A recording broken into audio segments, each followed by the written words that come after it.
Bonjour et bienvenue sur la plage de la Sirène. Alors vous me direz, traditionnellement, quand on se donne rendez-vous au Griné, c'est plutôt là-haut. Évidemment, avec cette vue magnifique, surtout aujourd'hui, où on voit très bien les côtes anglaises, parce que je vous rappelle que le Cap Griné, c'est le point français le plus proche de l'Angleterre. Et moi, j'ai décidé aujourd'hui de vous emmener sur la plage, parce que c'est ça aussi, le site des Deux Caps. Nous sommes donc sur un grand site de France, classé depuis maintenant 2011, avec deux caps. On a aussi la chance de voir le second, le Cap Blanc-Nez. En prenant le sentier des douaniers, on le rejoint en marchant pendant 12 km, donc c'est pas si loin.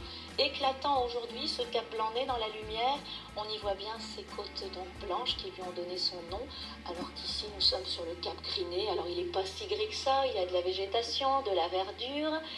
Et c'est le plus vieux des deux, mais c'est pas ce qui lui vaut son nom, c'est bien évidemment la roche. Donc la roche qui est une roche sédimentaire du grès. Le vieux Cap Griné date de 165 millions d'années, donc la période jurassique des dinosaures, alors que le Cap Blanc-Nez, c'est la période géologique du Crétacé, la formation de la craie, et c'est à peu près 100 millions d'années plus jeune. Nous sommes en bas du Griné qui culmine à 45 mètres d'altitude, alors que le Blanc-Nez, beaucoup plus majestueux, lui est à 143 mètres. Quand je dis majestueux, c'est aussi la hauteur bien évidemment, mais parce que ce sont des falaises, alors que le Griné, c'est un cap avec la vraie définition géologique du cap, géographique également, c'est-à-dire une avancée de terre dans la mer, et on le voit bien quand on est sur la plage. Et c'est ça que je voulais vous montrer. Je vous propose de me suivre. On va faire un peu de pêche à pied, mais très peu, pour observer la diversité des algues, de toutes ces des petits coquillages, des crustacés qui y vivent. Et on va se diriger vers ces grands pieux là-bas, qu'on pourrait penser être des brise-lames, parce qu'il y en a pas mal sur le site, mais là, ce sont des pieux bien rangés, qui sont donc liés à la culture des moules, à l'élevage des moules. La moule en latin, c'est Mytilus, et donc il s'agit de la mytiliculture, donc de la moule de Bouchot, qu'on appelle la Bouchot des Deux Caps. Voilà. Et ensuite, nous remonterons par la falaise de la courte dune, par un joli chemin qui va nous permettre de rejoindre le sentier des douaniers, qui est maintenant le GR 120, sentier de grande randonnée.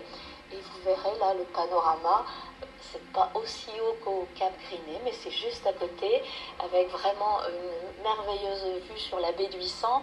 Et surtout, on va prendre conscience très très vite qu'on a quitté le milieu marin, pourtant très présent et très riche, pour arriver sur un paysage façonné par l'agriculture, un paysage de campagne, où on va rencontrer des papillons différents, des insectes différents, des fleurs différentes, bien évidemment. Je vous rappelle également que le site du Cap Griné est bien connu pour la migration des oiseaux. Dans ce détroit du Pas-de-Calais, beaucoup d'oiseaux migrateurs qui passent, et c'est un haut lieu d'observation et de comptage des oiseaux. Et je voulais insister sur la diversité des paysages, la diversité de rencontres possibles, à la fois au niveau des fleurs, des oiseaux, des insectes, toute la biodiversité comme on l'appelle, mais aussi particulièrement insister sur le bonheur de vivre ici.